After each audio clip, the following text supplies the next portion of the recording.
দেখো আলোয় আলো বাচ্চারা ঝুড়ি ভর্তি মোহর অলংকার সব ছড়াতে ছড়াতে যাচ্ছে কেন? আর গোপালের হাত দুটোই বা ঘাট থেকে বেরিয়ে দুদিকে ঝুলছে কেন? মহারাজ, আর একটা ব্যাপার কি আপনি লক্ষ্য করেছেন?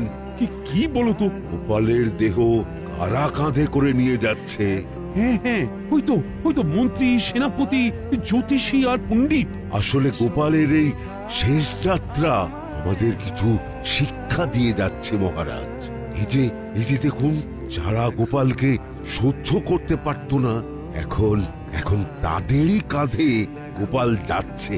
তার মানে শেষ পর্যন্ত কেউই কারোর শত্রু থাকে না, সবাই মান অভিমান ভুলে কাঁধে কাঁধ মিলিয়ে পার করে দেয়। তাই তো, এই দৃশ্য তো সেই কথাই বলছে। আর ওই যে মোহর আর অলংকার ছড়িয়ে যাচ্ছে, সেটাও বুঝিয়ে দেয় যে এই অর্থ, সমৃদ্ধি সবই ফেলে একসময় চলে যেতে হবে।